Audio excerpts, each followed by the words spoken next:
Let's go.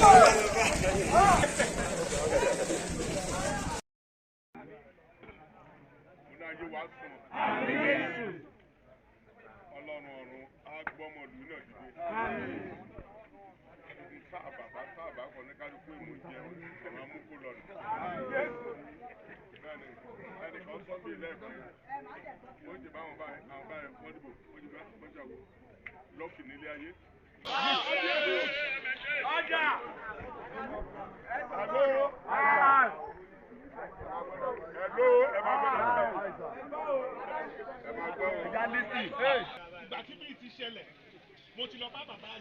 Ijomu lára àwọn youth tó wà ń bí yìí á mọ̀ sí. Mo gbé bàbá Ijomu wá síbí yìí akọ lẹ́tà nígbà tí bí ìsìn kọ́kọ́ bad ìgbà yẹn a ṣì wà ní gọ́ọ̀mẹ̀ntì akọ lẹ́tà àgbélọ̀ àlọ́bá Engr Aminu ìgbà yẹn ló wá síbí yìí tán sàǹfìlì bí yìí ẹ̀yìn ìgbà yẹn mo wá tún lọ bá pé ọ̀gá ní ẹ̀pẹ̀ta kó síbí yìí kò lè láàsì o. sọ yìí la máa sọ lọ́jọ́ náà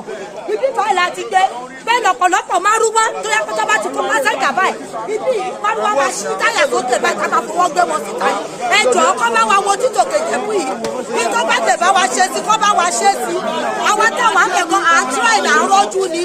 ásẹ́ǹtì tó ṣẹlẹ̀ bíbá ó ti pọ̀ jù ẹ̀sà kọ́ orí àyà apá ya ó ti sún everybody ẹ jọ̀ọ́ this government road kò dẹ̀ kó rí bẹ́ẹ̀ lẹ́yìn government road ní bíbá yìí kò yẹ kó rí bẹ́ẹ̀ lẹ́yìn ẹ jọ̀ọ́ government road la mọ̀ sí kò yẹ kó rí bẹ́ẹ̀ lẹ́yìn kí iṣẹ́ náà.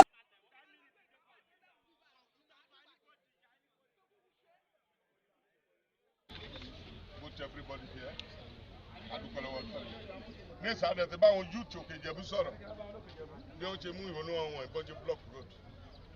adẹ̀ ti báwọn sọ̀rọ̀ pé kán jọ ọ̀kan tó tọ́lọ́ kan lọ sí ọ̀nà wọ́n dẹ̀ ti agree àti chairman local government àtàwa àwa pàkẹ́ chairman àmàbíjà tàrà chairman wa náà adáhùn sí wa ń gbọ́ náà báyìí ṣe wa leader ẹjọ́ mo ti fi Ọlọ́run bẹ̀yìn kẹ́ máa fi àwọn tó dá sọ̀rọ̀ ìjọba ẹ máa fi tó jẹ́ kí ni àwọn tó dára ẹ máa fi sọ̀rọ̀ ìjọba ẹ máa fi sọ̀rọ̀ lórí yìí ipò lè kàn yín lọ́la nǹkan tí wọ́n bá ti ṣe sí òun ló máa jẹ olórúkọ Jésù mo ní àní jẹ̀kóró ìyá wà pẹ̀lú.